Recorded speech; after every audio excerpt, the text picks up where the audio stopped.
ಓಂ ಶಾಂತಿ. Last week inner world ಅಥವಾ internal world and external world ಬಗ್ಗೆ ನಾವು ಡಿಸ್ಕಸ್ ಮಾಡ್ತಾಯಿದ್ವಿ. ಓಕೆ, ಸೊ ನಾನು ಕೊಡ್ತಾ ಇರೋದು ನಿಮಗೆ tips, okay, for your spiritual development. So ಏನೇನು ನಾನು ಪ್ರಾಕ್ಟೀಸ್ ಮಾಡ್ತಾಯಿದ್ದೀನಿ ಮತ್ತು ಆ ಪ್ರಾಕ್ಟೀಸ್ ಏನಕ್ಕೆ ಮಾಡ್ತಾಯಿದ್ದೀನಿ ಅದ್ರ ಡೀಪರ್ ಅಂಡರ್ಸ್ಟ್ಯಾಂಡಿಂಗ್ ನಿಮಗಿರಲಿ ಅನ್ನೋದಕ್ಕೆ ನಾನು ಸ್ವಲ್ಪ ಎಕ್ಸ್ಪ್ಲೇನ್ ಮಾಡ್ತೀನಿ. ಇಲ್ಲ ಅಂತಂದರೆ ನಿಮಗೆ ಟಾಸ್ಕ್ ಕೊಡ್ತಾ ಹೋಗ್ಬೋದು, ಜಸ್ಟ್ ಟಾಸ್ಕ್ ಇದನ್ನು ಮಾಡಿ ಅನ್ಬೋದು, ನಿಮಗೆ ಅದರ ಅರ್ಥ ಆಗಲಿಕ್ಕಿಲ್ಲ ಯಾತಕ್ಕೋಸ್ಕರ ಇದಿದೆ ಅಂತ. ಓಕೆ, ಸೊ ಏನೇನೋ ಬಾಬಾರ ಮುರಳಿಗಳು ಅಥವಾ ಪರಮಾತ್ಮನ ವಾಕ್ಯಗಳು ಏನೇನಿದೆ ಅದರಿಂದ ತಗೊಂಡು ಏನೇನು ಮಾಡಿದ್ರೆ ನಮ್ಮ ಪುರುಷಾರ್ಥಕ್ಕೆ ಒಳ್ಳೆಯದು, ಮೇಲೆ ಹೋಗ್ಬೋದು ಅನ್ನೋದನ್ನು ನಾನು ಫೋಕಸ್ ಮಾಡ್ತೀನಿ ಯೂಶಲಿ. ಸೊ ಇನ್ನರ್ ಆರ್ಕೆಸ್ಟ್ರಾ ಬಗ್ಗೆ ನಾನು ಹೇಳ್ತಾ ಇದ್ದೆ. ಇನ್ನರ್ ಆರ್ಕೆಸ್ಟ್ರಾ ಲಾಸ್ಟ್ ವೀಕು ಹೇಳ್ತಾ ಇದ್ದೆ. ಏನಂತಂದರೆ ಇನ್ನರ್ ನಮ್ಮ ಒಳಗಡೆ ಇರ್ತಕ್ಕಂಥ ಇನ್ಸ್ಟ್ರೂಮೆಂಟ್ಸು. ಆರ್ಕೆಸ್ಟ್ರಾ ಅಂದರೆ ಗೊತ್ತಲ್ಲ ನಿಮಗೆ, ಇನ್ಸ್ಟ್ರೂಮೆಂಟ್ಸ್ ಬೇಕು, ವಾದ್ಯಗಳು ಬೇಕು, ವಾದ್ಯ ವೃಂದ ಅಂತೀವಿ ನೋಡಿ. ಸೊ ಅದು ಇನ್ನರ್ ಇದು ಆರ್ಕೆಸ್ಟ್ರಾ ಅಂತಂದರೆ ನಿಮ್ಮ ಮೆಮೊರೀಸ್, ಡಿಸೈರ್ಸ್, ಆಸೆಗಳು, ಟೆಂಡೆನ್ಸೀಸ್, ಮೈಂಡ್, ಮನಸ್ಸು, ಬಿಲೀಫ್ಸು, ನನ್ನ ಬಿಲೀಫ್ ಸಿಸ್ಟಮ್, ಓಕೆ, ಸಂಸ್ಕಾರ ಅಂತ ನಾವು ಕರಿತೀವಿ, ನಮ್ಮ ಎಮೋಷನ್ಸು, ಫೀಲಿಂಗ್ಸು, ಫಿಯರ್ಸ್, ಹೆದರಿಕೆಗಳು, ನಿಮ್ಮ ಇಂಟ್ಯೂಷನ್, ಏನು ಮಾಡಬೇಕು ನೆಕ್ಸ್ಟು, ಹೀಗೆ ಮಾಡಿದ್ರೆ ಏನಾಗುತ್ತೆ, ನಮ್ಮ ಜಡ್ಜ್ಮೆಂಟ್ಸು, ಏನಾದರೂ ಮಾಡಿದಾಗ ಅದರ ಜಡ್ಜ್ಮೆಂಟ್ಗಳು, ನನ್ನಲ್ಲಿರ್ತಕ್ಕಂಥ ಕ್ರಿಯೇಟಿವಿಟಿ, ನನ್ನಲ್ಲಿರ್ತಕ್ಕಂಥ ವಿಜುವಲೈಸೇಷನ್ ಅಥವಾ ನಾನು ಮಾಡುವಂಥ ವಿಜುವಲೈಸೇಷನ್ ಅಥವಾ ನಾನು ಮಾಡುವಂಥ ಇಮ್ಯಾಜಿನೇಷನ್. ಸೊ ಇವೆಲ್ಲ ನಮ್ಮ ಒಳಗಡೆ ಆಗತಕ್ಕಂಥ ಆರ್ಕೆಸ್ಟ್ರಾ ಅಂತಲೇ ಹೇಳ್ಕೊಳ್ಳೋಣ. ಯಾಕೆಂದರೆ ಅದು ತನ್ನಷ್ಟಕ್ಕೆ ತಾನೇ ನುಡಿತಾ ಇರ್ತದೆ. ನೀವು ಅದನ್ನು ನೀವೇ ಆ ಆರ್ಕೆಸ್ಟ್ರಾಯಿನ ಕ್ರಿಯೇಟರ್ ಅಂತ ನಿಮಗೆ ಗೊತ್ತಿದೆಯಾ? ಎಷ್ಟು ಜನಕ್ಕೆ ಇದು ಗೊತ್ತಿದೆ? ನೀವೇ ನಿಮ್ಮ ಭಾಗ್ಯದ ನಿರ್ಮಾಪಕರು ಅಂತ. ಸೊ ಇದು ಇನ್ನರ್ ಆರ್ಕೆಸ್ಟ್ರಾ ಏನಿದೆ ಅದರ ಡೈರೆಕ್ಟರ್ ನೀವೇ. ಸೊ ನೀವು ಯಾರು? ನಾವು ಹೇಳ್ತೀವಿ ಆತ್ಮ ಅಂತ, ಅಥವಾ ದ ಬೀಯಿಂಗ್ ಅಂತ, ಕಾನ್ಷಿಯಸ್ನೆಸ್ ಅಂತ. So many other names other. Okay, spirit ಅಂತ ಹೇಳ್ತೀವಿ. ಓಕೆ, ಈ ಒಂದು ಇನ್ನರ್ ಆರ್ಕೆಸ್ಟ್ರಾನ ನಾನು ಸರಿಯಾಗಿ ಡೈರೆಕ್ಟ್ ಮಾಡಿದರೆ, ನನ್ನ ಡೈರೆಕ್ಷನ್ ಸರಿ ಇದ್ದರೆ, ಹೊರಗಿನಲ್ಲಿ ಅಥವಾ ಹೊರಗಡೆ ಏನೇ ಆದರೂ ಸಹ ಅದು ನನಗೆ ಎಫೆಕ್ಟ್ ಆಗುವುದಿಲ್ಲ.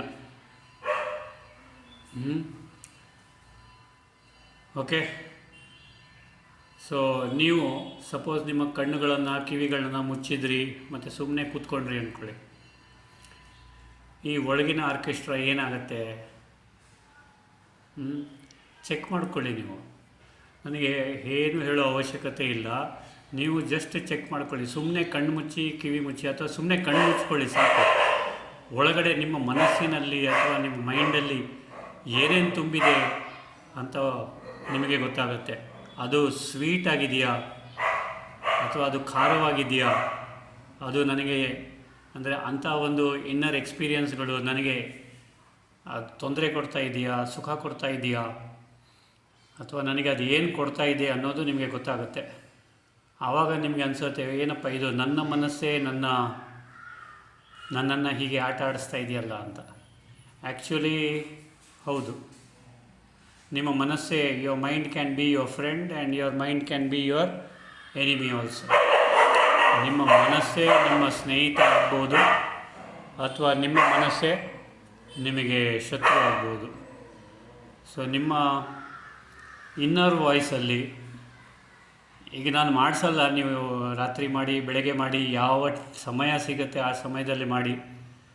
ನೀವು ಕಣ್ಣು ಮುಚ್ಚಿ ಕೂತಾಗ ನಿಮ್ಮ ಒಳಗಿನ ಮಾತುಗಳು, ಇನ್ನರ್ ವಾಯ್ಸ್, ಒಳಗಡೆ ನೀವೇನು ಸೃಷ್ಟಿಸುತ್ತೀರ ಅಲರ್ಟಾಗಿ ಅಟೆಂಟಿವ್ ಆಗಿ ನೀವು ಕೇಳಿಸ್ಕೊಳ್ಳಿ. ನಿಮ್ಮ ಹೃದಯ ಆಳದಿಂದ ಬರ್ತಕ್ಕಂಥ ಶಬ್ದವನ್ನು, ನಿಮ್ಮ ಹೃದಯದ ಆಳದಿಂದ ವೆದರ್ ಪ್ಯೂರ್ ವ್ಯಾಲ್ಯೂಸ್ ಬರುತ್ತಾ, ಪ್ಯೂರ್ ಇಂಟೆನ್ಷನ್ಸ್ ಬರುತ್ತಾ, ಪವಿತ್ರವಾದಂತಹ ಸಂಗೀತ ಉದ್ಭವ ಆಗುತ್ತಾ ಅಂತ ನೀವೇ ನಿಮ್ಮನ್ನು ಚೆಕ್ ಮಾಡ್ಕೊಳ್ಳಿ, ಏನು ಬರುತ್ತೆ ಅಂತ. ಓಕೆ, ನೀವು ಹೊರಗಡೆ ಏನೇ ಓದ್ತಾ ಇದ್ದರೂ ನೀವು ಅಫ್ಕೋರ್ಸ್ ನೀವು ಮುರಳಿಗಳನ್ನು ಓದ್ತೀರಾ, ಕ್ಲಾಸ್ಗಳನ್ನ ಕೇಳ್ತೀರಾ, ಕಣ್ಣು ಮುಚ್ಚಿ ಕೂತ್ಕೊಂಡ್ರೆ ಅದೇ ಅಂತ ಹೇಳ್ತೀರಾ. ಆದರೆ ಅದರಲ್ಲಿ ನೀವು ಎಕ್ಸ್ಪೀರಿಯೆನ್ಸ್ ಮಾಡ್ತಾ ಇದ್ದೀರಾ ಅಂತ ನೀವು ಯಾವತ್ತಾದರೂ ಯೋಚನೆ ಮಾಡಿದ್ದೀರಾ? ಯಾರಾದರೂ ಕೇಳಿದರೆ ನಿಮಗೆ ಬಾಬಾ ಅನುಭವ ಆಗುತ್ತೆ ಅಂತ ಹ್ಞೂ ಅಂತಾರೆ. ಇಷ್ಟೊತ್ತಿಗೆ ಕರ್ಮಾತೀತ ಆಗಬೇಕಾಗಿತ್ತು ಅವ್ರು. ಹಾಗಾದರೆ ಆತ್ಮನನ್ನು ಅನುಭವ ಮಾಡ್ತಿದ್ರೆ ಹ್ಞೂ ಅಂತಾರೆ. ಎಷ್ಟೋ ಜನ ಇದ್ದಾರೆ ಹೇಳೋರು, ಆತ್ಮ ಅನುಭವ ಆಗುತ್ತೆ, ಬಾಬಾ ಅನುಭವ ಆಗ್ತಾರೆ, ಏನೇನೋ ಮಿರಾಕಲ್ಸ್ ನಡೆದಿದೆ ನನ್ನ ಜೀವನದಲ್ಲಿ. ಸೊ ಇವೆಲ್ಲ ಅವ್ರು ತಿಳ್ಕೊಳ್ತಾರೆ. ಆ್ಯಂಡ್ ದೆನ್ ಅದು ನಿಜವಾಗ್ಲೂ ಆಗ್ತಿದ್ದೆ ಆದರೆ, ಅಥವಾ ಅವರಲ್ಲಿ ಆ ಒಂದು ಪರಿವರ್ತನೆ, ಸಂಸ್ಕಾರದ ಪರಿವರ್ತನೆ ಎಷ್ಟರ ಮಟ್ಟಿಗೆ ಆಗಿದೆ, ಯಾವುದಾದ್ರೂ ಸಿಚುವೇಶನ್ ಬಂದಾಗ ಗೊತ್ತಾಗತ್ತೆ. ಅದು ಯಾವುದಾದ್ರೂ ಸಣ್ಣ ಪುಟ್ಟ ಸಿಚುವೇಶನ್ ಬಂದಾಗಂತೂ ಗೆಲ್ತೀರ, ದೊಡ್ಡ ಸಿಚುವೇಶನ್ ಬಂದಾಗ ಗೊತ್ತಾಗತ್ತೆ ಹೇಗಿದ್ದೀರಾ ಅಂತ. ಏನು ಬೇಡ, ಒಂದು 4 ದಿವಸ ಸಪೋಸು ತಲೆನೋವು, ಕಿವಿ ನೋವು, ಹಲ್ಲು ನೋವು ಅಥವಾ ಹೊಟ್ಟೆ ನೋವು ಹೋಗಲಿಲ್ಲ ಅಂತಂದರೆ ನಿಜವಾದ ಏನಿದೆ ಜ್ಞಾನ, ನೀವೇನು ಪಡ್ಕೊಂಡಿದ್ದೀರಾ ಅದೆಲ್ಲ ಹೊರಗೆ ಬರುತ್ತೆ. ಆವಾಗ ಗೊತ್ತಾಗುತ್ತೆ ನಿಮ್ದು ಏನಿದೆ ಅಂತ. ಆವಾಗ ನೀವೇ ಹೇಳ್ತೀರಾ, ಇನ್ನು ನಿಮಗೆ ಯಾರೂ ಸಿಗಲಿಲ್ವಾ ಪರಮಾತ್ಮನೇ, ನಿನಗೆ ಯಾರೂ ಸಿಗಲಿಲ್ವಾ ಬಾಬಾ, ನಾನೇ ಸಿಗಬೇಕಾಗಿತ್ತ. ನೋಡಿ, ಇಂಥ ಮಾತುಗಳು ಬರುತ್ತೆ. ಸ್ವಲ್ಪ ತೊಂದರೆ ಆದರೂ ಸಾಕು. ಸೊ ಇದು ಎಕ್ಸಾಂಪಲ್ ಕೊಟ್ಟೆ ನಿಮ್ಮ ಶರೀರದ್ದು. ಅಕ್ಕಪಕ್ಕದ್ದು ನೀವು ಅಷ್ಟು ಕೇರ್ ಮಾಡಲಿಕ್ಕಿಲ್ಲ, ಹಸ್ಬೆಂಡ್ಗೂ ಏನಾದರೂ ಆದರೂ ಅಷ್ಟು ನೀವು ಇದು ಮಾಡಲಿಕ್ಕಿಲ್ಲ, ಡಿಸ್ಟರ್ಬ್ ಆಗಲಿಕ್ಕಿಲ್ಲ. ಆದರೆ ನಿಮಗೇ ಆದಾಗ ಶುರು ಮಾಡ್ತೀರ. ಸೊ ಯೋಚನೆ ಮಾಡಿ, ಹಾಗಾದರೆ ನಾನು ಯಾರು, ಅಂದರೆ ನನ್ನಲ್ಲಿರ್ತಕ್ಕಂಥ ಶಕ್ತಿ ಏನು? ನೀವು day in and day out, ಈಗ ಕೆಲಸಕ್ಕೆ ಹೋಗುವವರು ಅಥವಾ ಕೆಲಸಕ್ಕೆ ಹೋಗದೇ ಇರೋರು, ಮನೆಯಲ್ಲೇ ಇರೋರು ಕೆಲವೊಂದು ಮಾತುಗಳನ್ನ ಆಡ್ತೀರ. ಓಕೆ, ಅದರಲ್ಲಿ ಕೆಲವೊಂದು ಅಂದರೆ ನನಗೆ ಆ ನೆಗೆಟಿವ್ ವರ್ಡ್ಸ್ ಯೂಸ್ ಮಾಡೋ ಇಷ್ಟ ಇಲ್ಲ, ಆದರೂ ಹೇಳಬೇಕಾಗತ್ತೆ. ಎಷ್ಟೋ ಜನ ಇದ್ದಾರೆ ಡಿಸಪಾಯಿಂಟೆಡ್ ಆಗಿರ್ತಾರೆ.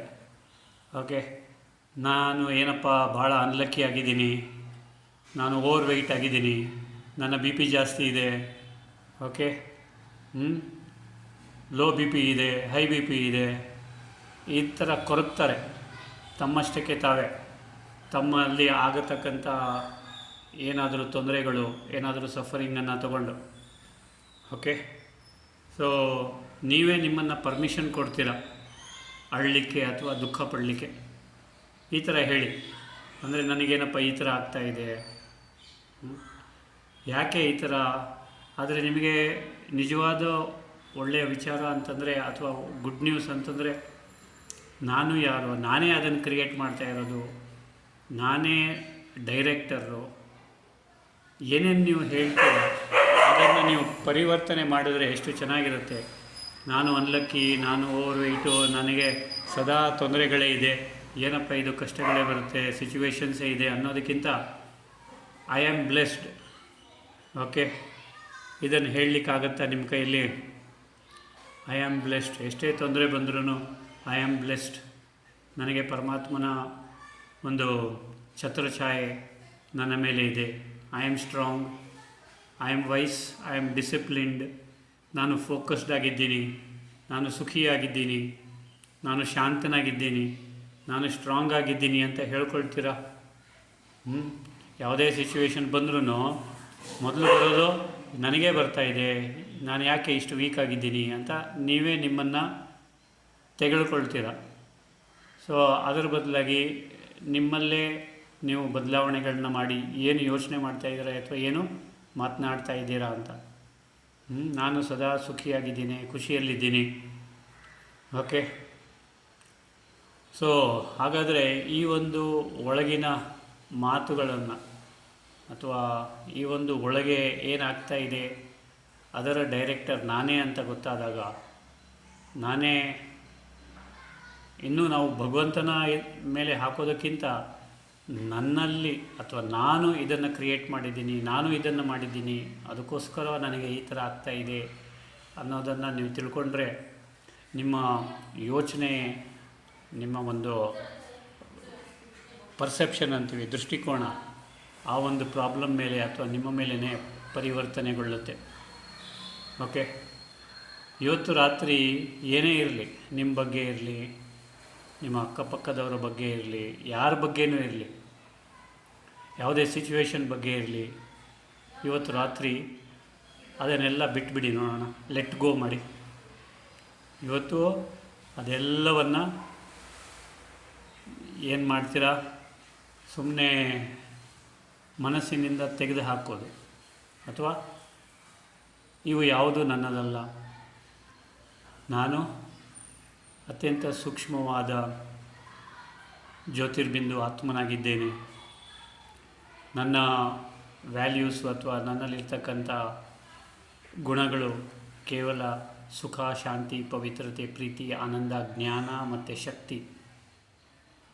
ಸೊ ಇದೇನಿದೆ, ಏನು ತೊಂದರೆಗಳಾಗ್ತಾಯಿದೆ, ಏನು ಸಿಚುವೇಶನ್ಸ್ ಇದೆ, ಅಥವಾ ಯಾರ ಬಗ್ಗೆ ಆದರೂ ಏನಾದರೂ ನೆಗೆಟಿವ್ ಇದ್ದರೆ ಅದೆಲ್ಲವನ್ನು ಇವತ್ತು ತ್ಯಜಿಸಿ, ತ್ಯಾಗ ಮಾಡಿಬಿಡಿ, ನೋಡೋಣ. ಓಕೆ, ವೈರಾಗ್ಯ ಅನ್ನೋದು ಮೊದಲು ಇದನ್ನು ತೆಗೆದುಹಾಕಿ ನೋಡೋಣ, ಆಮೇಲೆ ಬೇಕಾದ್ದನ್ನು ತೆಗೆದುಹಾಕ್ಬೋದು. ಓಕೆ, ನೆಕ್ಸ್ಟು ಡೇ ಮಾರ್ನಿಂಗ್ ನೀವು ಎದ್ದಾಗ ಫ್ರೆಶ್ ಆಗಿ ಎದ್ದೇಳಿ, ಹಿಂದಿನ ದಿನದ್ದು ಏನೇನು ಆಗಿತ್ತು, ಹಿಂದಿನ ದಿನದ್ದು ಏನೋ ಆಗು ಹೋಗುಗಳಾಯಿತು, ಅದನ್ನು ಸಂಪೂರ್ಣವಾಗಿ ಮರೆತುಬಿಟ್ಟು ಇವತ್ತು ನಾನು ಫ್ರೆಶ್ ಆಗಿದ್ದೇನೆ, ಇವತ್ತು ನಗ್ನಗ್ತಾ ಎದ್ದೇಳ್ತಾ ಇದ್ದೀನಿ, ಇನ್ನೊಂದು ದಿವಸ ಕೊಟ್ಟಿದ್ದಾರೆ ನನಗೆ, ಖುಷಿಯಾಗಿ ಫ್ರೆಶ್ ಆಗಿ ಅಟ್ಲೀಸ್ಟ್ ಇಡೀ ದಿನ ಇರಲಿಕ್ಕಾಗಲ್ಲ ಅಂದರೆ ಫಸ್ಟ್ 1 hour ಇರಲಿಕ್ಕಾಗತ್ತಾ ಚೆಕ್ ಮಾಡ್ಕೊಳ್ಳಿ. ಎಲ್ಲವನ್ನು ಹೊಸ ಥರ ನೋಡ್ಕೊಳ್ಳಿ. ಇವತ್ತು ಒಂದು ಹೊಸ ಜನ್ಮ ಕೊಟ್ಟಿದ್ದಾರೆ, ಹೊಸ ಜೀವನ ಕೊಟ್ಟಿದ್ದಾರೆ, ಹೊಸ ಯುಗ ಕೊಟ್ಟಿದ್ದಾರೆ, ಹೊಸ ಒಂದು ದಿನ ಕೊಟ್ಟಿದ್ದಾರೆ. ಸೊ ಎಲ್ಲವೂ ಸ್ಪಷ್ಟೀಕರಣ, ಅಥವಾ ನಿಮ್ಮನ್ನೇ ನೀವು ಸ್ಪಷ್ಟೀಕರಣ ಮಾಡಿಕೊಂಡು, ಎಂತಹ ಒಂದು ಹೊಸ ದಿನ, ಎಂತಹ ಒಂದು ಒಳ್ಳೆಯ ಒಂದು ಕ್ಷಣ, ಏನು ನನ್ನಲ್ಲಿ ಇವತ್ತು ಎಕ್ಸ್ಟ್ರಾ ಸ್ಟ್ರೆಂತ್, ಎಕ್ಸ್ಟ್ರಾ ಶಕ್ತಿ ಮೂಡಿದೆ. ಸೊ ನಾನು ಅತ್ಯಂತ ಸುಖಿಯಾಗಿದ್ದೇನೆ, ಅತ್ಯಂತ ಖುಷಿಯಾಗಿದ್ದೇನೆ, ಅತ್ಯಂತ ಭಾಗ್ಯಶಾಲಿಯಾಗಿದ್ದೇನೆ ಅಂತ ಖುಷಿಯಾಗಿ ಅಟ್ಲೀಸ್ಟ್ ಫಸ್ಟ್ 1 hour ಖುಷಿಯಲ್ಲಿ ಟ್ರೈ ಮಾಡಿ. ಅಟ್ಲೀಸ್ಟ್ ಫಸ್ಟ್ 1 hour, ಇಡೀ ದಿನ ಆಗಲಿಲ್ಲ ಅಂದರೆ ಅಟ್ಲೀಸ್ಟ್ ಅರ್ಧ ದಿನ, ಇಲ್ಲ ಅಂದರೆ ಅಟ್ಲೀಸ್ಟ್ ಎದ್ದ ನಂತರ 1 ಗಂಟೆನೋ 2 ಗಂಟೆನೋ ಖುಷಿಯಲ್ಲಿ ಅಡುಗೆ ಮಾಡೋದಿದ್ರೆ, ಅಥವಾ ಖುಷಿಯಲ್ಲಿ ಆಫೀಸ್ಗೆ ಹೋಗಿ ಖುಷಿಯಲ್ಲಿ ನಿಮ್ಮ ಸ್ನಾನ ಆದಿಗಳನ್ನು ತೀರಿಸಿ ಖುಷಿಯಲ್ಲೇ ಇರಿ, ಹ್ಯಾಪಿಯಾಗಿರಿ. ಓಕೆ, ಎದ್ದ ತಕ್ಷಣ ಇನ್ನೊಂದು ಏನಂತಂದರೆ, ಮೊದಲನೆಯ ಏನು ಕಿರಣಗಳಿದೆ ಸೂರ್ಯಂದು, ಅದು ನಿಮ್ಮ ಮೇಲೆ ಬೀಳಬೇಕು. ಮೊದಲನೇ ಕಿರಣಗಳು ಸೂರ್ಯನ ಮೇಲೆ ಅಂದ ತಕ್ಷಣ ಇಲ್ಲಿ ಬೆಂಗಳೂರಲ್ಲಿ ಅದಾಗೋದಿಲ್ಲ ಅಂತ ಹೇಳ್ತೀರ, ಯಾಕಂದರೆ ಬಿಲ್ಡಿಂಗ್ಗಳಿದೆ, ಅದಿದೆ. ಖಂಡಿತ ಇಲ್ಲಿ ಆ ಥರ ಒಂದು ಸಮಯ ಸಂದರ್ಭ ಇಲ್ಲ. ಆದರೆ ನಿಮ್ಮ ವಿಲೇಜಲ್ಲಿ ಅಥವಾ ಎಲ್ಲಾದರೂ ಇದ್ದರೆ, ನೀವು ಹೊರಗಡೆ ಬಂದಾಗ ಆ ಮೊದಲನೇ ಕಿರಣಗಳು ನಿಮ್ಮ ಮೇಲೆ ಬೀಳಲಿ. ಅಂದರೆ ಇದರ ತಾತ್ಪರ್ಯ ಏನಂತಂದರೆ, ಸೂರ್ಯ ರೈಸ್ ಆಗೋದಕ್ಕಿಂತ, ಸೂರ್ಯ ಉದ್ಭವ ಆಗೋದಕ್ಕಿಂತ, ಸೂರ್ಯ ಮೇಲೆ ಬರುವುದಕ್ಕಿಂತ ಮೊದಲು ನೀವು ಎದ್ದೇಳಬೇಕು ಅಂತ ಅರ್ಥ. ಸೊ ಎದ್ದ ತಕ್ಷಣ ಖುಷಿಯಾಗಿರಿ, ನಗ್ನಗ್ತಾ ಇರಿ. ನಾನು ಬದುಕಿದ್ದೇನೆ, ಇವತ್ತೊಂದು ದಿವಸ ಕೊಟ್ಟಿದ್ದಾರೆ, ಎಲ್ಲರೂ ಬದುಕಿದ್ದಾರೆ ನಮ್ಮ ಮನೆಯಲ್ಲಿ, ಯಾರಿಗೂ ಏನೂ ಆಗಿಲ್ಲ ಅಂತ ಖುಷಿಯಲ್ಲಿ ಸ್ಮೈಲ್ ಮಾಡಿ. ಅಟ್ಲೀಸ್ಟ್ ಒಂದು 15 to 20 seconds ಸ್ಮೈಲ್ ಮಾಡಿ. ಸೊ ರಾತ್ರಿ ಮಲಗುವ ಮೊದಲು ಮತ್ತು ಬೆಳಗ್ಗೆ ಎದ್ದ ತಕ್ಷಣ ಸ್ವಲ್ಪ ನಗ್ನಗ್ತಾ ಇರಿ, ಖುಷಿಯಲ್ಲಿರಿ, ಹ್ಯಾಪಿಯಾಗಿರಿ. ನೀವು ಹ್ಯಾಪಿಯಾಗಿದ್ದರೆ, ಖುಷಿಯಾಗಿದ್ದರೆ, ನಗ್ನಗ್ತಾ ಇದ್ದರೆ 21 days ಅಥವಾ 1 month ಇದನ್ನು ಟ್ರೈ ಮಾಡಿ ನೋಡಿ ಹೇಗೆ ಅನಿಸುತ್ತೆ ನಿಮಗೆ ಅಂತ. ಜೀವನನೇ ನಿಮ್ಮದು ಬದಲಾವಣೆ ಆಗುತ್ತೆ. ಎದ್ದಾಗ ಎಷ್ಟೊಂದು ಫ್ರೆಶ್ ಇದೆ, ವರ್ಲ್ಡ್ ಎಷ್ಟೊಂದು ಹೊಸದಿದೆ, ಯಾವುದೇ ಒಂದು ಪ್ರಿಜುಡಿಸ್ ಇಲ್ಲದೆ, ಯಾರ ಮೇಲೂ ಯಾವುದೋ ಒಂದು ಕೆಟ್ಟ ಭಾವನೆ ಇಲ್ಲದೆ ಎಲ್ಲರನ್ನು ನೋಡುತ್ತಾ ಖುಷಿ ಖುಷಿಯಲ್ಲಿ ಅವರು ಸಹ ಭಗವಂತನ ಮಕ್ಕಳೇ, ಅವರಿಗೂ ಸಹ ಅಧಿಕಾರ ಇದೆ ಈ ಜೀವನದಲ್ಲಿ ಈ ಜಗತ್ತಲ್ಲಿ ಇರಲಿಕ್ಕೆ. ಓಕೆ, ಅವರ ಪ್ರತಿ ಕೇವಲ ಶುಭಕಾಮನೆ ಶುಭ ಭಾವನೆ, ಅವ್ರಿಗೂ ಸಹ ಆಶೀರ್ವಾದ ಕೊಡುತ್ತಾ ಹೊರಗಡೆ ಇರ್ತಕ್ಕಂಥ ವಾತಾವರಣಕ್ಕೆ, ವಾಯುಮಂಡಲಕ್ಕೆ, ಮದರ್ ನೇಚರ್ಗೆ, ಮದರ್ ಯೂನಿವರ್ಸ್, ಓಕೆ, ಭೂಮಾತೆಗೆ, ಭೂಮಿ ತಾಯಿಗೆ, 5 ತತ್ವಗಳಿಗೆ, ಓಕೆ, ಅವರುಗಳಿಗೂ ಆಶೀರ್ವಾದ ಕೊಡುತ್ತಾ ಅದ್ರ ಜೊತೆ ಒಂದಾಗಿಬಿಡಿ. ನೀವು ಬೆಳಗ್ಗೆ ಅಮೃತ ವೇಳೆ ಮೆಡಿಟೇಷನ್ ಎಲ್ಲ ಮಾಡ್ತಿರಲ್ಲ, ಯಾವತ್ತಾದರೂ 5 ತತ್ವಗಳ ಜೊತೆ, ನೇಚರ್ ಜೊತೆ ಒಂದಾಗಿದ್ದೀರಾ? ನಿಮ್ಮ ಊರಲ್ಲಿ ಏನಾದರೂ ಜಗಲಿ ಇದ್ದರೆ, ಅಥವಾ ಊರಲ್ಲಿ ನಿಮ್ಮ ಮನೆಗಳಿದ್ದರೆ, ಅಥವಾ ಊರಲ್ಲಿ ಇಲ್ಲಿ ಗೊತ್ತಿಲ್ಲ ನಿಮ್ಮ ಮನೆಗಳು ಹೇಗಿದೆ, ಟೆರೆಸ್ ಇದೆಯಾ ಅಥವಾ ಹೇಗಿದೆ ಅಂತ. ಮೇಲೆ ಜಾಗ ಇದ್ದರೆ ಮೇಲೆ ಮನೆ ಕಟ್ಟಿಸ್ಕೊಳ್ತೀರಾ, ಓಕೆ, ಅಥವಾ ನೀವು ಮೇಲೆ ಇರ್ತೀರಾ, ಕೆಳಗಡೆ ಬಾಡಿಗೆ ಕೊಡ್ತೀರಾ, ಕೊಡಿ ಪರವಾಗಿಲ್ಲ, I am not telling anything. ನೀವು ಮೇಲೆ ಟೆರೆಸ್ಗೆ ಹೋಗಿ ಆ ಸೂರ್ಯನ ಕಿರಣಗಳು ನಿಮ್ಮ ಮೇಲೆ ಬೀಳಲಿ, ಅದರಿಂದ ಎಷ್ಟು ಖುಷಿ ಉತ್ಪನ್ನ ಆಗತ್ತೆ ನಿಮ್ಮಲ್ಲಿ ನೋಡಿ.